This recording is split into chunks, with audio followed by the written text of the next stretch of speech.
ang COA auditors magpapaliwanag o makapagpapaliwanag sa fund trail at sa disallowances ng Office of the Vice President at Department of Education daw. Sino nagsabi niyan? RH12 Milky Rigunan, Manang Milky.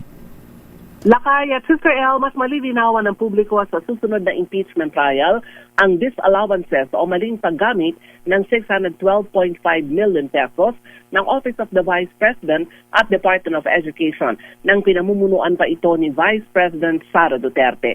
Ang House Lead Prosecutor Jervil Luistro haharap sa witness stand sa panig ng prosecution sina Roderick Wamil, former state auditor ng COA ICPAO o Intelligence and Confidential Funds Office, at Celine Maydel Campo, kasalukuyang state auditor ng COA ICPAO na sumuri sa pinaggastusan ng pondo. Ipatatawag din si Marivic Pareha, ang direktor ng House of Representatives Legislative Information and Resources Management Department. Sabi ni Luistro, ipaliliwanag ng COA auditors ang milyong-milyong pisong disallowances na nirelease sa mga bogus na pangalan gaya ng Mary Grace Piatos, Milky Sequoia at ibang pangalan mula naman sa Chicheria family.